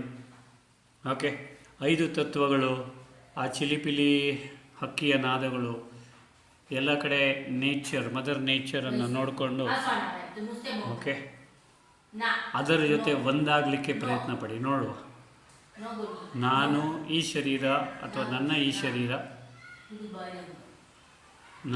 ಶರೀರ 5 ತತ್ವಗಳ ಜೊತೆ ಒಂದಾಗಿದೆ. ನಿಮ್ಮ ಶರೀರವೇ 5 ತತ್ವಗಳ ಮಿಶ್ರಣವಾಗಿದೆ. ಸೊ 5 ತತ್ವಗಳ ಜೊತೆ ಒಂದಾಗಿಬಿಡಿ ನೋಡೋಣ, ಜಸ್ಟ್ ಒಂದಾಗಿ. ನಾನು ಒಂದೇ, ಈ 5 ತತ್ವಗಳು ಒಂದೇ, ನಾನು ಒಂದೇ, ಮದರ್ ನೇಚರ್ ಒಂದೇ, ನಾನು ಒಂದೇ, ಈ ಯೂನಿವರ್ಸ್, ಮದರ್ ಯೂನಿವರ್ಸ್ ಒಂದೇ, ನಾನು ಒಂದೇ, ಈ ಜಗತ್ತು ಒಂದೇ, ನಾನು ಒಂದೇ, ಈ ಗಿಡ ಮರ ಪಕ್ಷಿ ಪ್ರಾಣಿಗಳು ಒಂದೇ ಅಂತ ಒಂದು ದಿವಸ ಮಾಡಿ ನೋಡಿ, ಎಷ್ಟು ಖುಷಿ ಕೊಡುತ್ತೆ ನಿಮಗೆ ಅಂತ. ಖಂಡಿತವಾಗ್ಲೂ ನಿಮ್ಮನ್ನು ನೀವು ಡೈಲಿ ಜ್ಞಾಪಿಸ್ಕೋಬೇಕಾದ ವಿಷಯ ಅಂತಂದರೆ, ಯಾವತ್ತಾದರೂ ಒಂದಿನ ನಾನು ಈ ಶರೀರ ಬಿಡಲೇಬೇಕು, ಈ ಶರೀರ ತ್ಯಾಗ ಮಾಡಲೇಬೇಕು, ಇದೇನು ನನಗೆ ಪರ್ಮನೆಂಟ್ ಅಲ್ಲ. ಇದು ಬೇಕಾದರೆ ನೀವು ಎವ್ರಿ ಮೂಮೆಂಟ್ ನಿಮಗೆ ರಿಮೈಂಡ್ ಮಾಡ್ತಾ ಬನ್ನಿ, ಅಥವಾ every now and then, once in 1 hour. So ನಾನು ಇಮ್ಮಾರ್ಟಲ್ ಅಲ್ಲ, ನಾನು ಪರ್ಮನೆಂಟ್ ಅಲ್ಲ. ಅಂದರೆ ನನ್ನ ಶರೀರ, ನಾನು ಹೇಳೋದು, ಈ ನನ್ನ ಶರೀರ ಪರ್ಮನೆಂಟ್ ಅಲ್ಲ. ನಾನು ಇಮ್ಮಾರ್ಟಲ್ ಇರ್ಬೋದು, ನಾನು ಎಟರ್ನಲ್ ಇರ್ಬೋದು, ಆದರೆ ಈ ನನ್ನ ಶರೀರ ಇಮ್ಮಾರ್ಟಲ್ ಅಲ್ಲ. ಈ ಶರೀರ ಯಾವತ್ತಾದರೂ ಒಂದು ದಿವಸ ನಾನು ಬಿಡಲೇಬೇಕಾಗತ್ತೆ. ಕಾನ್ಷಿಯಸ್ಲಿ ಯೋಚನೆ ಮಾಡಿ, ನಾನು ಈ ಜಗತ್ತಿಗೆ ಏನು ಒಳ್ಳೆಯದನ್ನು ಮಾಡಿದ್ದೀನಿ, ಹೋಗಲಿ ಜಗತ್ತಿಗೆ ಬೇಡ, ನಾನು ನನಗೋಸ್ಕರ ಏನು ಒಳ್ಳೇದು ಮಾಡಿದ್ದೀನಿ. ಹೇಳ್ತಾರೆ ಕೆಲವರು, ಬಾಬಾ ಸಿಕ್ಕಿದ ಮೇಲೆ ಎಲ್ಲ ಕಷ್ಟ ಹೋಗಿದೆ, ಇದಾಗಿದೆ, ಅದು ಹೋಗಿದೆ, ಪರಮಾತ್ಮ ಸಿಕ್ಕಿದ ಮೇಲೆ ಎಲ್ಲ ಸರಿ. ಹಾಗಾದರೆ ಒಳ್ಳೆಯದನ್ನು ಏನು ಮಾಡಿದ್ದೀರಾ ನೀವು ಜಗತ್ತಿಗೆ? ಹೋಗಲಿ, ನಿಮಗೋಸ್ಕರ ನೀವೇನು ಒಳ್ಳೇದು ಮಾಡಿದ್ದೀರಾ? ನಿಮ್ಮನ್ನು ಕೇಳ್ಕೊಳ್ಳಿ, ಕಾನ್ಷಿಯಸ್ಸಾಗಿ ಥಿಂಕ್ ಮಾಡಿ, ನಾನು ಒಳ್ಳೆಯದನ್ನು ಮಾಡಿದ್ದೀನಾ? ಆ್ಯಟಿಟ್ಯೂಡ್ ಆಫ್ ಗ್ರ್ಯಾಟಿಟ್ಯೂಡ್ ನನ್ನಲ್ಲಿದೆಯಾ? ಎಲ್ಲರಿಗೂ ಥ್ಯಾಂಕ್ ಯು ಹೇಳ್ತೀನಾ? ಎಲ್ಲವನ್ನ ಕಲ್ಪಿಸಿಕೊಟ್ಟಿದ್ದಾರೆ ಪರಮಾತ್ಮ, ಎಲ್ಲವನ್ನ ಸೃಷ್ಟಿಸಿಕೊಟ್ಟಿದ್ದಾರೆ ನನಗೆ, ಈ ಜಗತ್ತೇ ನನಗೆ ಎಲ್ಲವನ್ನೂ ಕೊಟ್ಟಿದೆ. ನಾನು ಯಾವತ್ತಾದರೂ ಥ್ಯಾಂಕ್ ಯು ಹೇಳಿದ್ದೀನಾ? ಸುಮ್ಮನೆ ಕೂತ್ಕೊಂಡು ನೋಡಿ, ನಿಮ್ಮ ಅಕ್ಕಪಕ್ಕದಲ್ಲಿರ್ತಕ್ಕಂಥ ಮರ ಗಿಡ ಅದು ಆಕ್ಸಿಜನ್ ಕೊಡುತ್ತೆ, ನೀವು ಆಕ್ಸಿಜನನ್ನು ಮೂಗಿನ ಮುಖಾಂತರ ನಿಮ್ಮ ಶರೀರವನ್ನು ನಿರ್ವಹಣೆ ಮಾಡಲಿಕ್ಕೆ ಆಕ್ಸಿಜನನ್ನು ಒಳಗೆ ತಗೊಳ್ತೀರ. ಹೊರಗಡೆ ನೀವು ಕಾರ್ಬನ್ ಡೈಆಕ್ಸೈಡ್ ಬಿಡ್ತೀರಾ, ಅದು ಮರಗಳು ತಗೊಳ್ಳುತ್ತೆ. ಮರ ನಿಮಗೆ ಶ್ಯಾಡೋ ಕೊಡುತ್ತೆ, ಶೇಡ್ ಕೊಡುತ್ತೆ, ಹಣ್ಣು ಕೊಡುತ್ತೆ, ಹೂವು ಕೊಡುತ್ತೆ. ನೀವು ಆ ಮರಕ್ಕೆ ಏನು ಮಾಡಿದ್ದೀರಾ? ನಿಮ್ಗೆ ಬಿಟ್ಟರೆ ಸಾಕು, ಮರವನ್ನು ಬೇಕಾದರೆ ಕಡ್ದಾಕ್ತೀರ, ಯಾಕಂದರೆ ಅದರಿಂದ ಏನಾದರೂ ಮಾಡ್ಬೋದು ಅಂತ. ಹಾಂ, ರೋಡ್ ವೈಡ್ನಿಂಗ್ ಅಂತ ಹೇಳ್ಬಿಟ್ಟು ಮರಗಳನ್ನ ಕಟ್ಟು, ಮನೆ ಕಟ್ಟಬೇಕು ಅಂತ ಮರಗಳನ್ನ ಕಟ್ಟು, ಎಲ್ಲದಕ್ಕೂ ಮರಗಳನ್ನ ಇದನ್ನು ಕಡಿಯೋದು. ಅಂದರೆ ನಾವು ಅಂದ್ಕೊಳ್ತೀವಿ ಅದರಿಂದ ನಮಗೆ ಡೆವಲಪ್ಮೆಂಟ್ ಆಗ್ತಾಯಿದೆ, ನಾನು ಡೆವಲಪ್ ಆಗ್ತಾಯಿದ್ದೀನಿ, ಅಥವಾ ಈ ಸಿಟಿಯನ್ನು, ಈ ಟೌನನ್ನು ಡೆವಲಪ್ ಮಾಡ್ತಾಯಿದ್ದೀನಿ, ಅಥವಾ ಡೆವಲಪ್ಮೆಂಟ್ ಇದರಿಂದ ಆಗುತ್ತೆ ಅಂತ. ನೀವು 1 ಮರ ಕಡಿದ್ರೆ 10 ಮರ ಹಾಕ್ತೀರಾ, ಜಾಗ ಎಲ್ಲಿದೆ ಸ್ವಾಮಿ ಅಂತೀರ. ಆ ಮರಗಳ ಜಾಗದಲ್ಲಿ, ಆ ಕಾಡು ಪ್ರಾಣಿಗಳಿರ್ತಕ್ಕಂಥ ಜಾಗದಲ್ಲಿ ಅವರು ವಾಸವಾಗಿರ್ತಕ್ಕಂಥ ಜಂಗಲಲ್ಲಿ ನಾನು ಹೋಗಿರ್ತೀನಿ, ಮತ್ತು ನಾನು ಆ ಕಾಡು ಪ್ರಾಣಿಗಳನ್ನೇ ನಾನೇ ತೊಂದರೆ ಕೊಡ್ತೀನಿ, ನಾನೇ ಹಿಂಸೆ ಮಾಡ್ತೀನಿ ಅದಕ್ಕೆ. ಸೊ ಇದು ನಿಮಗೆ ಒಳ್ಳೆಯದು ಅನಿಸುತ್ತಾ? ಯೋಚನೆ ಮಾಡಿ ನೋಡಿ, ನೀವು ಏನು ಮಾಡ್ತಾಯಿದ್ದೀರಾ ಈ ಜಗತ್ತಿಗೆ. ನಿಮ್ಮಿಂದ ಎಷ್ಟು ಜನ ಅಥವಾ ಎಷ್ಟು ಜನರ ಪರಿವರ್ತನೆ ಆಗಿದೆ, ಅಥವಾ ನೀವು ಎಷ್ಟು ಜನರನ್ನ ಪರಿವರ್ತನೆ ಮಾಡಿದ್ದೀರಾ, ಅಥವಾ ನಿಮ್ಮ ಮಾತನ್ನು ಕೇಳಿದರೆ ಅಥವಾ ನಿಮ್ಮ ಹೆಸರನ್ನು ಕೇಳಿದರೆ ಎಷ್ಟು ಜನ ಸ್ಮೈಲ್ ಮಾಡ್ತಾರೆ, ಎಷ್ಟು ಜನ ನನಗೆ ಇವರು ಗೊತ್ತಿದೆ ಅಂತ ಹೇಳ್ತಾರೆ. ಸರಿ, ಬದುಕಿದ್ದಾಗ ಬೇಡ, ನೀವು ಇವತ್ತು ಶರೀರ ಬಿಟ್ರಿ ಅಂದ್ಕೊಳ್ಳಿ, ರಾತ್ರಿ ನಾಳೆ ಬೆಳಗ್ಗೆ ಇಲ್ಲ, ನಿಮ್ಮ ಹೆಸರು ಹೇಳಿ ಎಷ್ಟು ಜನ ದುಃಖಿಸುತ್ತಾರೆ ಯೋಚನೆ ಮಾಡಿ ನೋಡಿ. ಅಕ್ಕಪಕ್ಕದವರು ದುಃಖಿಸ್ತಾರಾ ಅಥವಾ ಇನ್ಯಾರಾದ್ರು ದುಃಖಿಸ್ತಾರಾ? ನಿಮ್ಮ ಮನೆಯವರು ಏನು ಇದಿಲ್ಲ, ಯಾರಪ್ಪ ಅಡುಗೆ ಮಾಡೋದು ಇವತ್ತಿಂದ ಅಂತ ಹೇಳಿ ಅಳ್ಬೋದು. ಅಥವಾ ನನಗೆ ಯಾರು ಸಂಬಳ ತಂದು ಹಾಕೋದು, ನನಗೆ ಯಾರು ವೆಜಿಟೇಬಲ್ಸ್ ತಂದು ಹಾಕೋದು, ಹೊರಗಿನ ಕೆಲಸ ನನಗೇನೂ ಗೊತ್ತಿಲ್ಲ, ನಾನೇನಪ್ಪ ಮಾಡಲಿ ಅಂತ ನೀವು ಅಳ್ಬೋದು. ಬೇರೆ ಕಾರಣಗಳಿಗೆ ಅಳ್ಬೋದೇ ವಿನಃ ಅವರ ಮೇಲೆ ನಿಜವಾದ ಪ್ರೀತಿಯಿಂದ ಅಳ್ತೀರಾ ಅಥವಾ ದುಃಖ ಪಡ್ತೀರಾ, ಅದು ಡೌಟ್ ಇದೆ. ನಿಮ್ಮನ್ನು ನೀವು ಕೇಳ್ಕೊಳ್ಳಿ, ನನಗೆ ಅದು ಬೇಡ. ಅದೇ ಥರ ಈ ಇಡೀ ಜಗತ್ತು ನಿಮ್ಮನ್ನು ಲೈಕ್ ಮಾಡಿದ್ರೆ, ಇಡೀ ಜಗತ್ತು ನಿಮ್ಮನ್ನು ಲೈಕ್ ಮಾಡೋದು ಅಂದರೆ ಈವನ್ ಆ್ಯನಿಮಲ್ಸ್ ನಿಮ್ಮನ್ನು ಲೈಕ್ ಮಾಡೋದು, ಬರ್ಡ್ಸ್ ನಿಮ್ಮನ್ನು ಲೈಕ್ ಮಾಡೋದು, ಅಕ್ಕಪಕ್ಕದ ಜನರು ಎಲ್ಲರೂ ಸಹ ನಿಮ್ಮನ್ನು ಲೈಕ್ ಮಾಡೋದು, ಆ ಥರ ಇದ್ದರೆ ಆವಾಗ ಹೌದಪ್ಪ, ಒಬ್ಬರು ಶರೀರ ಬಿಟ್ಟರು ಅಂದಾಗ even mother nature will CRY. ನೀವು ಒಬ್ಸರ್ವ್ ಮಾಡಿರ್ತೀರ, ಯಾರಾದರೂ ದೊಡ್ಡ ವ್ಯಕ್ತಿಗಳು, ದೊಡ್ಡ ಮನುಷ್ಯರು ಶರೀರ ಬಿಟ್ಟಾಗ ಸ್ವಲ್ಪ ಮಳೆ ಬರೋದು, ಓಕೆ, ಅವತ್ತು ಬೇಗ ಮೋಡ ಕವಿದ ವಾತಾವರಣ ಇರುತ್ತೆ, ಸೂರ್ಯ ಸಹ ಮೋಡಗಳ ಹಿಂದೆ ಹೋಗ್ತಾನೆ. ಸೊ ಹೀಗೆ ಮದರ್ ನೇಚರ್ ಇಟ್ ಸೆಲ್ಫ್ ತಲೆ ತಗ್ಗಿಸಿಕೊಂಡಿರುತ್ತೆ. ಓಕೆ, ಮತ್ತು ಆ ಒಂದು ಮಾತು, ಅವರ ಒಂದು ಮಾತು, ಅವರೇ ಈ ಥರ ಒಬ್ಬರು ತೀರ್ಕೊಂಡಿದ್ದಾರೆ ಅಥವಾ ಶರೀರ ಬಿಟ್ಟಿದ್ದಾರೆ ಅಂದ ತಕ್ಷಣ ಸುಮಾರು ಜನರ ಕಣ್ಣಲ್ಲಿ ನೀರು ಬರುತ್ತೆ. ಯಾಕೆಂದರೆ ಅವರು ಒಳ್ಳೆಯದನ್ನು ಮಾಡಿರ್ತಾರೆ ಅಥವಾ ಒಳ್ಳೆಯ ವ್ಯಕ್ತಿ ಆಗಿರ್ತಾರೆ. ಅದೇ ಥರ ನೀವು ಯೋಚನೆ ಮಾಡಿ ನೋಡಿ, ಇವತ್ತು ನಾನು ಶರೀರ ಬಿಟ್ಟರೆ ನನ್ನನ್ನು ನೆನಪು ಮಾಡಿ ಅಥವಾ ನಾನು ಮಾಡಿರೋದನ್ನು ನೆನಪು ಮಾಡಿ ಎಷ್ಟು ಜನ ಕಣ್ಣೀರಿಡುತ್ತಾರೆ ಅಥವಾ ಎಷ್ಟು ಜನ ವ್ಯಥೆ ಪಡುತ್ತಾರೆ ಅಂತ. ಈ ಜಗತ್ತಲ್ಲಿ ಎಲ್ಲವೂ ತನ್ನಷ್ಟಕ್ಕೆ ತಾನೇ ಆಗ್ತಾಯಿದೆ. ಸೊ ನೀವೇನು ಮಾಡ್ತಾ ಇಲ್ಲ. ನಿಮ್ಮ ಹಾರ್ಟ್ ಬೀಟಿಂಗು ತನ್ನಷ್ಟಕ್ಕೆ ತಾನೇ ಆಗ್ತಾಯಿದೆ, ಬ್ರೀದಿಂಗು ತನ್ನಷ್ಟಕ್ಕೆ ತಾನೇ ಆಗ್ತಾಯಿದೆ, ನೀವು ಉಗುಳು ನಂಗೋದು ತನ್ನಷ್ಟಕ್ಕೆ ತಾನೇ ಆಗ್ತಾಯಿದೆ. ಸೊ ಈ ಸೋರ್ಸ್ ಆಫ್ ಕ್ರಿಯೇಷನ್ ಏನಿದೆ, ಓಕೆ, ಏನಿದೆ ಅದು ತನ್ನಷ್ಟಕ್ಕೆ ತಾನೇ ಮಾಡ್ತಾಯಿದೆ. ಅದರಲ್ಲಿ ಇಂಟೆಲಿಜೆನ್ಸ್ ಇದೆ. ನಿಮ್ಮ ಶರೀರದಲ್ಲೂ ಸ್ವಲ್ಪ ಇಂಟೆಲಿಜೆನ್ಸ್ ಇದ್ದೇ ಇದೆ. ಮೆಟಾಬಾಲಿಕ್ ಆ್ಯಕ್ಟಿವಿಟಿ ತನ್ನಷ್ಟಕ್ಕೆ ತಾನೇ ಆಗ್ತಾಯಿದೆ. ಯಾರು ಶರೀರ ಬಿಟ್ಟರೆ ಏನು, ಶರೀರ ತೆಗೆದುಕೊಂಡ್ರೆ ಏನು, ಸೂರ್ಯ ಉದಯ ಆಗ್ತಾನೆ ಬೆಳಗ್ಗೆ ಆದರೆ, ಸೂರ್ಯ ಅಸ್ತ ಆಗ್ತಾನೆ ಸಂಜೆ ಆದರೆ. ಅಂದರೆ ದಿನ ತನ್ನಷ್ಟಕ್ಕೆ ತಾನೇ ಓಡ್ತಾ ಇರುತ್ತೆ.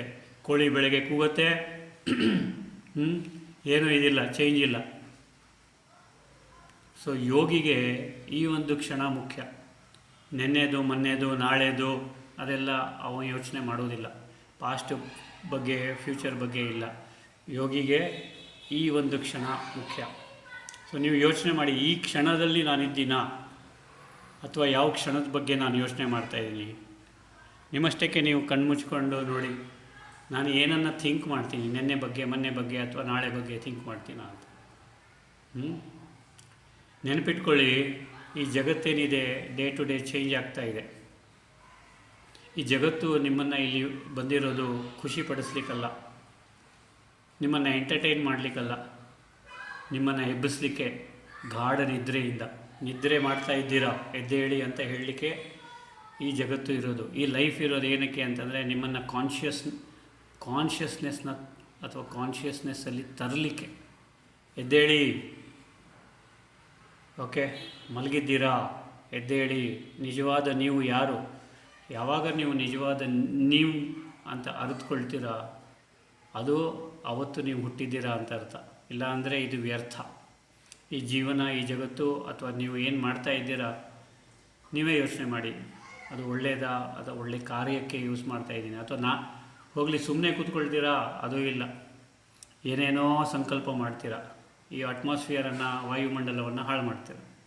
ಏನೇನೋ ನೆಗೆಟಿವ್ ಕ್ರಿಯೇಟ್ ಮಾಡಿ, ಇಂಟೆನ್ಷನ್ಸ್ ಆಗಲಿ, ಆ್ಯಟಿಟ್ಯೂಡ್ ಆಗಲಿ, ಯಾರ ಮೇಲಾದರೂ ಸೇಡು ಹೊಗೆತನ ಯೋಚನೆ ಮಾಡೋದ್ರಿಂದಾಗಲಿ. ಸೊ ಅಟ್ಮಾಸ್ಫಿಯರ್ನ ಹಾಳು ಮಾಡ್ತೀರ. ಹೋಗಲಿ ಬೇರೆಯವ್ರ ಮಾತಾದರೂ ಕೇಳ್ತೀರಾ, ಅದು ಕೇಳೋದಿಲ್ಲ. ಸೊ ನಿಮ್ಮನ್ನು ನೀವು ಯಾವಾಗಲೂ ರಿಮೈಂಡ್ ಮಾಡಿ, ಏನಾದರೂ ಸಿಗ್ನಿಫಿಕೆಂಟ್ ನಾನು ಈ ಜಗತ್ತಿಗೆ ಮಾಡಬೇಕು. ಈ ಜಗತ್ತು ನನಗೆ ಖುಷಿ ಪಡಿಸಲಿಕ್ಕೆ ಇಲ್ಲ, ನಾನೇನಾದರೂ ಮಾಡಬೇಕು ಕಾನ್ಷಿಯಸ್ ಆಗಿ ಈ ಜಗತ್ತನ್ನು ಅಥವಾ ಈ ಜಗತ್ತಿನಲ್ಲಿರ್ತಕ್ಕಂಥ ಎಲ್ಲ ಆತ್ಮಗಳಿಗೆ ಖುಷಿಯನ್ನು ಕೊಡಲಿಕ್ಕೆ. ಇಲ್ಲಿ ಆತ್ಮ ಅಂತ ಹೇಳಲಿಕ್ಕೆ ನಾನು ಹಿಂಜರಿತೀನಿ, ಎಲ್ಲ ಜನರಿಗೆ ಅಂತ ಹೇಳ್ತೀನಿ. ಯಾಕೆಂದರೆ ಆತ್ಮನ ನಿಜವಾದ ನೇಚರ್ ಖುಷಿ, ಆತ್ಮನ ನಿಜವಾದ ನೇಚರ್ ಶಾಂತಿ, ಆತ್ಮನ ನಿಜವಾದ ನೇಚರ್ ಸ್ವಭಾವ ಆನಂದ. ಸೊ ಆತ್ಮ ಯಾವಾಗಲೂ ಆನಂದದಲ್ಲಿರುತ್ತೆ. ಆದರೆ ನೀವು ಅದನ್ನು ಆನಂದದಲ್ಲಿರ್ಲಿಕ್ಕೆ ಬಿಡೋದಿಲ್ಲ. ಸುಮ್ಮನೆ ರಿಲ್ಯಾಕ್ಸ್ ಮಾಡಿ ಖುಷಿಯಲ್ಲಿರ್ತೀರ, ಆತ್ಮನಲ್ಲಿ ಸ್ಥಿತರಾಗಿ ಆನಂದವಾಗಿರ್ತೀರ, ಖುಷಿಯಲ್ಲಿರ್ತೀರ, ಶಾಂತವಾಗಿರ್ತೀರ. ಆದರೆ ನೀವು ಎಷ್ಟು ಎಫರ್ಟ್ ತೊಗೊಳ್ತಾ ಇದ್ದೀರಾ ನಿಮಗೆ ಗೊತ್ತಿಲ್ಲ. ನೀವು ಎಷ್ಟು ಕಷ್ಟಪಡ್ತಾ ಇದ್ದೀರಾ ಈ ದುಃಖ ಮಾಡಲಿಕ್ಕೆ. ನೀವು ದುಃಖಿಸಲಿಕ್ಕೆ ಕಷ್ಟಪಡ್ತಾ ಇದ್ದೀರಾ, ನಿಮಗೆ ಗೊತ್ತಿಲ್ಲ ಅದು. ನೀವು ಅಳಲಿಕ್ಕೆ ಕಷ್ಟಪಡ್ತಾ ಇದ್ದೀರಾ, ನೀವು ಕೋಪಿಸ್ಕೊಳ್ಳಲಿಕ್ಕೆ ಎಫರ್ಟ್ ಹಾಕಬೇಕು. ಅದು ಎಫರ್ಟ್ ಹಾಕಿದ್ರೇ ಕೋಪ ಬರೋದಾಗಲಿ ದುಃಖ ಆಗೋದು. ನೀವು ಸುಮ್ಮನೆ ಕೂತ್ಕೊಂಡ್ರೆ ಶಾಂತವಾಗಿ ನಿಮ್ಮ ಆಂತರಿಕ ಜಗತ್ತು ಏನಿದೆ ಸದಾ ಖುಷಿಯಲ್ಲಿರುತ್ತೆ. ಆಂತರಿಕ ಜಗತ್ತೇನಿದೆ ಅದು ಸದಾ ಶಾಂತವಾಗಿರುತ್ತೆ. ಲೈಫ್ ಏನಿದೆ ಅದು ನಿಮ್ಮೊಳಗೆ ನಡೀತಾ ಇದೆ, ಇನ್ನರ್ ವರ್ಲ್ಡಲ್ಲಿ. ಹೊರಗಿನ ಜಗತ್ತು ನಿಮ್ಮ ಕಂಟ್ರೋಲ್ ಇಲ್ಲ, ಆದರೆ ಇನ್ನರ್ ವರ್ಲ್ಡ್, ನಿಮ್ಮ ಸಂಕಲ್ಪಗಳು, ಫೀಲಿಂಗ್ಸು, ನಿಮ್ಮ ಎಮೋಷನ್ಸು ನಿಮ್ಮ ಕಂಟ್ರೋಲಿದೆ. ಸೊ ನೀವು ಏನು ಚೂಸ್ ಮಾಡ್ತೀರಾ, ಥಿಂಕ್ ಮಾಡಲಿಕ್ಕೆ, ಯೋಚನೆ ಮಾಡಲಿಕ್ಕೆ ಏನು ಚೂಸ್ ಮಾಡ್ತೀರಾ ಅದು ನಿಮ್ಮ ಕೈಲಿದೆ. ಏನು ಮಾತಾಡಬೇಕು ಅದು ನಿಮ್ಮ ಕೈಲಿದೆ. ಎಲ್ಲವೂ ನಿಮ್ಮ ಕೈಲಿದೆ. ಹೊರಗಿನ ಜಗತ್ತಿನ ಮೇಲೆ ಆ ಒಂದು ಅವಲಂಬಿತವಾಗುವುದು ಅಥವಾ inclination on the external world ಇರೋದು ಬೇಡ. Don't depend on the external world. Don't depend on the world to make you happy. Don't depend on your neighbours to make you happy. Don't depend ಅಥವಾ don't expect ನಿಮ್ಮ ಹಸ್ಬೆಂಡೋ, ವೈಫೋ, ನಿಮ್ಮ ಮಕ್ಕಳೋ, ನಿಮ್ಮ ತಂದೆನೋ, ತಾಯಿ ನಿಮ್ಮನ್ನು ಖುಷಿಪಡಿಸ್ತಾರೆ ಅಂತ ಯಾರ ಮೇಲೂ ಡಿಪೆಂಡ್ ಆಗಬೇಡಿ. ನಿಮ್ಮ ಅಂತರಾತ್ಮ, ಅಂತಃಕರಣ, ಆಂತರಿಕ ಜಗತ್ತು ಅದನ್ನು ಶಾಂತಗೊಳಿಸಿ. ಮೊದಲು ಅದನ್ನು ಶಾಂತಗೊಳಿಸಿ, ಆಂತರಿಕ ಜಗತ್ತನ್ನು, ಅಂತರಾತ್ಮನನ್ನು. ಅಂತರಾತ್ಮ ಅಂತ ಹೇಳ್ತೀನಿ, ಆತ್ಮ ಅಂತರಾತ್ಮ ಎರಡೂ ಒಂದೇ. ಓಕೆ. ಅಂತಃಕರಣ ಒಳಗಿನ ಒಂದು ಜಗತ್ತು, ಒಳಗಿನ ಒಂದು ಸ್ಟೇಜು, ಒಳಗಿನ ಒಂದು ವಿಜುವಲೈಸ್ ಮಾಡಿ. ನೀವು ಇನ್ನು ವಿಜುವಲೈಸೇಷನ್ನ ಅಂತ ಹೇಳ್ತೀರಾ ಅಥವಾ ಇಮ್ಯಾಜಿನೇಷನ್ ಅಂತ ಹೇಳ್ತೀರಾ. ಕೆಲವರಿಗೆ ಇಮ್ಯಾಜಿನೇಷನು, ಕೆಲವರಿಗೆ ವಿಜುವಲೈಸೇಷನ್. ಸುಮ್ಮನೆ ಅಂತರಾಳದಲ್ಲಿ ಒಂದು ಐಲ್ಯಾಂಡ್ ಇದೆ, ಆ ಐಲ್ಯಾಂಡಿನಲ್ಲಿ ನಾನು ಸುಖವಾಗಿ ಕೂತಿದ್ದೀನಿ, 4 ಕಡೆ ನೀರಿದೆ, ಯಾರೂ ಇಲ್ಲ. ಇರಲಿಕ್ಕೆ ಸಾಧ್ಯನಾ? ಇದನ್ನು ಎಷ್ಟೋ ಜನರಿಗೆ ಹೇಳಿದ್ದೀನಿ, ಇದನ್ನು ಮಾಡಿ ಅಂದರೆ ಸ್ವಾಮಿ ಒಬ್ಬರೇ ಇರಲಿಕ್ಕೆ ಹೆದರಿಕೆ ಆಗುತ್ತೆ ಅಂತಾರೆ. ಯಾರಾದರೂ ಪಕ್ಕದಲ್ಲಿ ಇರಬೇಕು ಅಂತ. ಏನು ಮಾಡ್ತೀರ? ಡೇ ಟೈಮಲ್ಲೇ ಹೆದರಿಕೆ ಆಗುತ್ತೆ ಅಂತಾರೆ. ಎಷ್ಟೋ ಜನ ಇದ್ದಾರೆ, ಎಷ್ಟೋ ಮಂದಿ ಇದ್ದಾರೆ ಡೇ ಟೈಮಲ್ಲೇ. ಕೆಲವರು ವೈಫ್ ವರ್ಕ್ಗೆ ಹೋಗ್ತಾರೆ, ಅವರು ಮನೇಲಿರ್ತಾರೆ, ಒಬ್ಬರೇ ಇರಲಿಕ್ಕೆ ಜೋರಾಗಿ ಮ್ಯೂಸಿಕ್ ಹಾಕ್ತಾರೆ ಅಥವಾ ಜೋರಾಗಿ ಟಿ ವಿ ಹಾಕ್ತಾರೆ ಅಥವಾ ಏನಾದರೂ ಮಾಡ್ತಾರೆ. ಅಂದರೆ ಶಬ್ದ ಬೇಕು, ನಿಶಬ್ದತೆ ಬೇಡ, ಸೈಲೆನ್ಸ್ ಬೇಡ. ಯಾಕಂದರೆ ಸೈಲೆನ್ಸಲ್ಲಿ ಇರಲಿಕ್ಕೆ ಹೆದರಿಕೆ ಆಗುತ್ತೆ. ಎಷ್ಟೋ ಜನ ಇದ್ದಾರೆ ಸೈಲೆನ್ಸಲ್ಲಿ ಕೂತ್ಕೊಳ್ಳಿ ಅಂತಂದರೆ ಸೈಲೆನ್ಸಲ್ಲಿ 1 ನಿಮಿಷ ಸಹ 2 ನಿಮಿಷ ಸಹ ಕೂತ್ಕೊಳ್ಳಿಕ್ಕೆ ಆಗೋದಿಲ್ಲ. ಕೆಲವೊಮ್ಮೆ ಅನಿಸುತ್ತೆ, ನಾನೇನು ಮಾಡ್ತಾಯಿದ್ದೀನಿ, ನಾನು ಸುಮ್ಮನೆ ವ್ಯರ್ಥವಾಗಿ ಕೂತಿದ್ದೀನ, ನನ್ನನ್ನೇ ನಾನು ಚಿವುಟುಕೊಳ್ತೀನಿ ಅಂತ ಕೆಲವರು ಹೇಳ್ತಾರೆ, ನಾನು ಬದುಕಿದ್ದೀನ ಇಲ್ಲೋ ಅಂತ ನೋಡಲಿಕ್ಕೆ. ಈ ಥರ ಜನಗಳಿದೆ. ಇಷ್ಟು ಹೆದರಿಕೆ ಇದೆ, ಇಷ್ಟು ಫಿಯರ್ ಇದೆ ಜಗತ್ತಲ್ಲಿ. ಹೊರಗಿನ ಜಗತ್ತು ಬರೀ ಫಿಯರ್ಫುಲ್ಲಾಗಿದೆ. ಓಕೆ. ಆ ಗ್ರೇಸು, ಆ ಪರಮಾತ್ಮನ ಗ್ರೇಸ್, ಆ ಪರಮಾತ್ಮನ ಆಶೀರ್ವಾದ ನಿಮ್ಮ ಮೇಲೆ ಸದಾ ಇರಬೇಕಂದ್ರೆ ಹಂಬಲ್ ಆಗಿರಿ. ಹಂಬಲ್ನೆಸ್ಗೆ ಏನು ಹೇಳ್ತಾರೆ ಕನ್ನಡದಲ್ಲಿ? ವಿನಯತೆನ, ವಿಧೇಯತೆ, ವಿನಯತೆ, ವಾಟ್ ಎವರ್ ಇಟ್ ಇಸ್. ಹಂಬಲ್ಲಾಗಿರಿ. ಓಕೆ. ಅಲ್ಲಿ ಏನಮ್ಮ? ವಿನಮ್ರವಾಗಿರಿ, ವಿನಮ್ರತೆಯಿಂದ ಇರಿ. ಓಕೆ. ಅಲ್ಲಿ ನಾರ್ತ್ ಕಡೆ ನೀವು ಹೋದರೆ, ಎಸ್ಪೆಷಲಿ ಈ ಮಥುರಾ, ವೃಂದಾವನ್, ನೀವು ಹೇಳ್ತೀರಾ ನೀವು ಅವ್ರಿಗಿಂತ ಮೇಲಿದ್ದೀರಾ ಅಂತ. ನೋಡೋಣ ಎಷ್ಟು ಮೇಲಿದ್ದೀರಾ ಅಂತ. ಅಥವಾ ಅಯೋಧ್ಯೆಗೆ ಹೋಗ್ತೀರಾ ಅಥವಾ ನೀವು ವಾರಣಾಸಿಗೆ ಹೋಗ್ತೀರಾ. ಅಥವಾ ಇಲ್ಲಿ ಏನು ಬೇಡ, ನೀವು ಸಾಯಿಬಾಬಾ, ಈ ಸತ್ಯ ಸಾಯಿಬಾಬಾ ಶಿರ್ಡಿಯಲ್ಲಿ ಇರ್ತಕ್ಕಂಥದ್ದು, ಅಥವಾ ಯಾವುದಾದ್ರೂ ಸೋಮನಾಥೇಶ್ವರ, ಯಾವುದಾದ್ರೂ ಒಂದು ತೀರ್ಥ ಸ್ಥಳಕ್ಕೆ ಹೋಗಿ ನೋಡಿ. ಅಲ್ಲಿ ನಿಮ್ಮನ್ನು ಗ್ರೀಟ್ ಮಾಡೋದು ರಾಮ್ ರಾಮ್ ಅಥವಾ ಶಿವ ಶಿವ ಅಥವಾ ಹರ ಹರ್ ಮಹಾದೇವ್ ಅಥವಾ ಹರಿ ಓಂ ಅಂತ ಹೇಳ್ತಾರೆ. ಅಂದರೆ ವಿನಮ್ರತೆಯಿಂದ. ಸೊ ನಾವು ಅಷ್ಟು ವಿನಮ್ರತೆಯಿಂದ ಇದ್ದೀವ, ನಮ್ಮನ್ನು ನಾವು ಕೇಳ್ಕೊಳ್ಳೋಣ. ಮರ ನೋಡಿದ್ರೆ ವಿನಮ್ರತೆಯಿಂದ ರಾಮ್ ರಾಮ್ ಹೇಳಿ, ಶಿವ ಶಿವ ಹೇಳಿ, ಅಥವಾ ಏನೂ ಹೇಳಲಿಲ್ಲ ಅಂದರೆ ಗಾಡ್ ಬ್ಲೆಸ್ ಯು ಅಂತನಾದರೂ ಹೇಳಿ. ಓಕೆ. ಒಂದು ಹಸುವನ್ನು ನೋಡ್ತೀರಾ, ರಾಮ್ ರಾಮ್ ಹೇಳ್ತೀರಾ. ನಾಯಿಯನ್ನು ನೋಡಿದ್ರೆ ಮೊದಲು ಹೇ ಅಂತೀರ, ರಾಮ್ ರಾಮ್ ಎಲ್ಲಿ ಬಂತು? ಅದು ಆರ ಪಾರಿಗೆ ಹೋಗ್ತಾ ಇದೆ, ಹೋಗಲಿ, ನಾಯಿ ಆದರೂ ಪರವಾಗಿಲ್ಲ.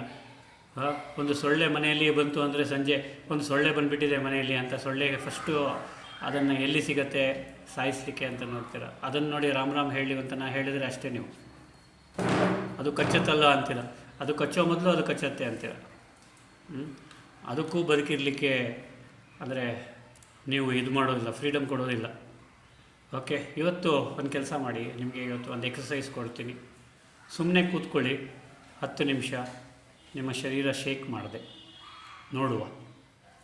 ಶರೀರವನ್ನು ಶೇಕ್ ಮಾಡದೆ ಸುಮ್ಮನೆ ಕೂತ್ಕೊಳ್ಳಿ ಒಂದು 10 ನಿಮಿಷ. ಐಸ್ ಕ್ಲೋಸ್ ಇರಲಿ. ಓಕೆ. ಏನೋ ಧ್ಯಾನ ಮಾಡ್ತೀನಿ ಅಥವಾ ನೀವು ಏನು ಹೇಳ್ತೀರ ಅದಕ್ಕೆ, ನಾನು ಮಂತ್ರ ಹೇಳ್ತೀನಿ, ಜಪ ಮಾಡ್ತೀನಿ, ಅದೆಲ್ಲ ಮಾಡಲಿಕ್ಕೆ ಹೋಗಬೇಡಿ. ಸುಮ್ಮನೆ ಕೂತ್ಕೊಳ್ಳಿ ಫಸ್ಟ್, ನೋಡೋಣ. ಸುಮ್ಮನೆ ಕೂತ್ಕೊಳ್ಳಿಕ್ಕೆ ನಿಮ್ಮ ಕೈಯಲ್ಲಿ ಆಗುತ್ತಾ ನೋಡೋಣ. ಮನಸ್ಸು, ಈ ಶರೀರ ಎಷ್ಟು ನಿಮಗೆ ಆಟ ಆಡಿಸ್ತದೆ ನೀವೇ ನೋಡಿ. ಓಕೆ. ಶರೀರ 10 ನಿಮಿಷ ಕೂತ್ಕೊಂಡ್ರೆ ಇಲ್ಲಿ ಜೋಂಬು ಹಿಡಿಯುತ್ತೆ, ಅಲ್ಲಿ ಜೋಂಬು ಹಿಡಿಯುತ್ತೆ, ಇಲ್ಲಿ ರಕ್ತ ಹರಿಯಲ್ಲ, ಅಲ್ಲಿ ರಕ್ತ ಹರಿಯಲ್ಲ, ಇಲ್ಲಿ ಕೆರಿಯತ್ತೆ, ಏನೂ ಇಲ್ಲ ಅಂದರೆ ತಲೆ ಕೆರಿಯತ್ತೆ. ಸುಮ್ಮನೆ ಕೂತ್ಕೊಳ್ಳಿಕ್ಕೆ ಪ್ರಯತ್ನ ಪಡಿ ಒಂದು 10 ನಿಮಿಷ. ಸೊ ಯಾವುದೂ ಇಲ್ಲ ಅಂತಂದರೆ ಮನಸ್ಸು ನಿಮ್ಮನ್ನು ಆಟ ಆಡಿಸುತ್ತೆ. ಏನಪ್ಪ ಸುಮ್ಮನೆ ಕೂತಿದ್ಯಾ, ಎದ್ದೇಳು, ಏನಾದರೂ ಕೆಲಸ ಮಾಡು, ವ್ಯರ್ಥ ಮಾಡಬೇಡ ಟೈಮನ್ನು ಅಂತ. ಸೊ ಮೊದಲು ವಾಚ್ ಯುವರ್ ಬಾಡಿ, ಸುಮ್ಮನೆ ಶರೀರವನ್ನು ವಾಚ್ ಮಾಡಿ. ಆಮೇಲೆ ಬ್ರೀದಿಂಗ್ ಕೌಂಟ್ ಮುಖಾಂತರ ಮಾಡಿ, 1 to 21 ಅಥವಾ 21 to 1 ಬ್ರೀದಿಂಗನ್ನು. Inhale 1, exhale 1. ನಿಮಗೆ ಓಂ ಹೇಳಲಿಕ್ಕೆ ಇಷ್ಟ ಇಲ್ಲ ಅಥವಾ ಓಂ ಶಾಂತಿ ಹೇಳ್ತೀರ, ಹೇಳಿ, ಪರವಾಗಿಲ್ಲ. 1, 2 ಈ ಥರ 21 ಮಾಡಿ, ಅಥವಾ 21ರಿಂದ 1ಗೆ ತೊಗೊಂಬನ್ನಿ. ಓಕೆ. ಈ ಥರ ಮಾಡಿ. ಆಮೇಲೆ ನಿಮ್ಮ ಬ್ರೆತ್ತನ್ನು, ನಿಮ್ಮ ಉಸಿರನ್ನು ಗಮನ ಮಾಡ್ತಾ ಇರಿ. ಉಸಿರ ಮೇಲೆ ನಿಮ್ಮ ಗಮನವಿರಲಿ, ಅವೇರ್ನೆಸ್ ಇರಲಿ, ಅಲರ್ಟ್ ಆಗಿರಿ, ಅಟೆಂಟಿವ್ ಆಗಿರಿ. ಒಂದೊಂದೇ ಉಸಿರು ಒಳಗೆ ಹೋಗ್ತಾ ಇದೆ, ಒಂದೊಂದೇ ಉಸಿರು ಹೊರಗೆ ಬರ್ತಾ ಇದೆ. ಆ ಸೆನ್ಸೇಷನ್ಸ್ನ ಒಳಗಡೆ, ನಾಸ್ಟ್ರಿಲ್ ಒಳಗಡೆ ಹೋಗತಕ್ಕಂಥ ಗಾಳಿ, ನಾಸ್ಟ್ರಿಲ್ಸ್ ಹೊರಗಡೆ ಬರ್ತಕ್ಕಂಥ ಗಾಳಿಯ ಸೆನ್ಸೇಷನನ್ನು ಫೀಲ್ ಮಾಡಿ. 21 ಬಾರಿ ಆದ ಮೇಲೆ ಸುಮ್ಮನೆ ಬ್ರೆತ್ ಮೇಲೆ ಫೋಕಸ್ ಮಾಡಿ, ಅಥವಾ ಬ್ರೆತ್ತನ್ನು, ಬ್ರೀದಿಂಗನ್ನು ವಾಚ್ ಮಾಡಿ. ಮನಸ್ಸನ್ನು ವಾಚ್ ಮಾಡಿ, ಮನಸ್ಸು. ಇದರ ನಂತರ ಒಂದು 5 ಮಿನಿಟ್ಸ್ ಮಾಡಿ. ನಾನು ಗ್ಯಾರಂಟಿ ಹೇಳ್ತೀನಿ, ನಿಮಗೆ 10 ನಿಮಿಷ ಮಾಡಿ ಅಂದರೆ ಖಂಡಿತ ಮಾಡೋದು. 10 ನಿಮಿಷ ನಿಮ್ಮ ಶರೀರ ಇದು ಮಾಡ್ಕೊಳ್ಳಿ. 10 ನಿಮಿಷ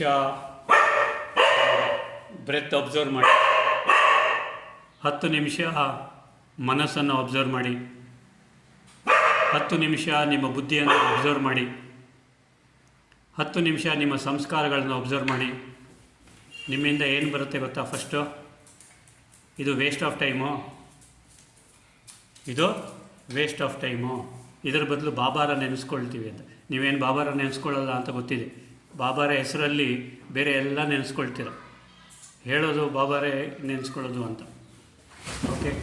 ಬಾಬಾರ ನೆನೆಸ್ಕೊಂಡಿದ್ರೆ, ಬಾಬಾರನ್ನ ಇದು ಮಾಡಿದರೆ ನೀವು 10 ನಿಮಿಷ, ನೀವು 1 ಸೆಕೆಂಡ್ ಬಾಬಾರ ಟಚಿಂಗ್ ಸಿಕ್ಕಿದರೆ ನಿಮಗೆ ಇಡೀ ದಿನ 24 ಗಂಟೆ ನೀವು ಖುಷಿಯಲ್ಲಿರ್ತೀರ.